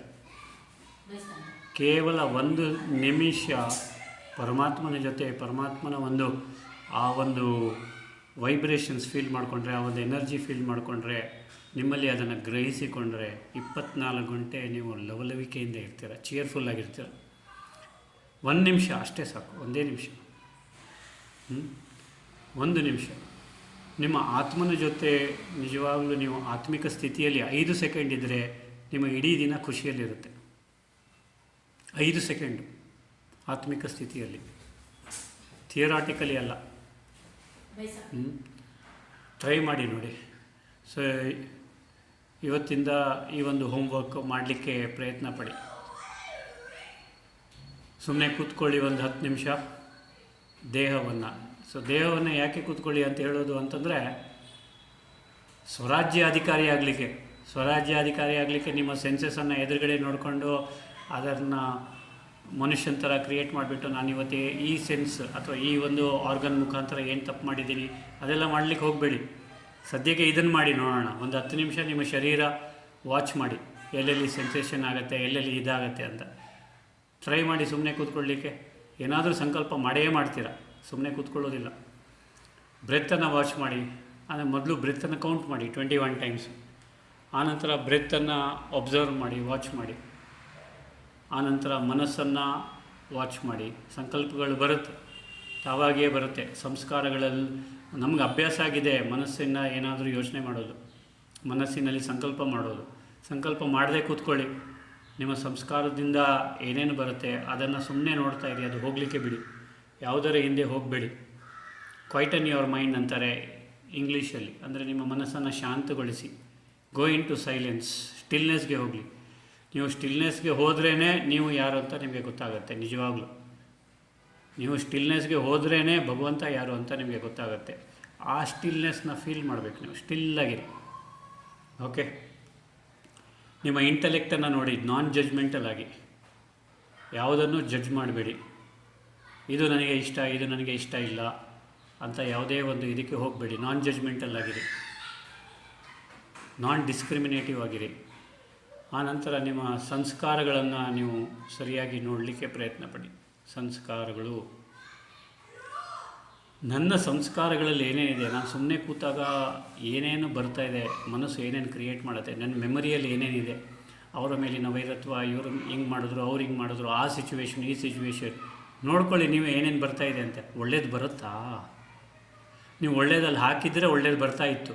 ಆದರೆ ಇಷ್ಟು ವರ್ಷ ಅಲ್ಲಿ ಏನು ಹಾಕಿದ್ದೀರಾ, ಏನು ತುಂಬಿಸ್ಕೊಂಡಿದ್ದೀರಾ, ಅದೇ ಸರ್ಫೇಸ್ ಆಗುತ್ತೆ, ಅದೇ ಮೇಲೆ ಬರುತ್ತೆ. ಅವನು ದುಃಖ ಕೊಟ್ಟ, ಇವಳು ದುಃಖ ಕೊಟ್ಟಳು, ಅವಳು ಹಿಂಗೆ ಮಾಡಿದ್ರು, ಇವಳು ಹಿಂಗೆ ಮಾಡಿದ್ರು, ಇದೇ ಇರುತ್ತೆ ಹೊರತು ನಾನೇನು ಮಾಡಿದೆ ಅಂತ ಇರೋದಿಲ್ಲ. ಅಥವಾ ನಾನು ಸುಖಿಯಾಗಿದ್ದೇನೆ ಅಥವಾ ನಾನು ಶಾಂತವಾಗಿದ್ದೇನೆ ಅಂತ ಶಾಂತಿ ಮನಸ್ಸಿನಲ್ಲಿ ಉತ್ಪನ್ನ ಆಗೋದಿಲ್ಲ. ಕೇವಲ ಅವರ ಮೇಲೆ ಇವರ ಮೇಲೆ ಕಂಪ್ಲೇಂಟೇ ಬರ್ತಾ ಇರುತ್ತೆ. ನಿಮ್ಮ ಮನಸ್ಸಿನಿಂದ ಶಾಂತಿ ಬರುತ್ತಾ, ಶಾಂತತೆ ಇದೆಯಾ ಅಂತ ಒಬ್ಸರ್ವ್ ಮಾಡಿ. ಓಕೆ, ಇವತ್ತಿಗೆ ಇಷ್ಟೇ ಸಾಕು. Om Shanti. God bless you all.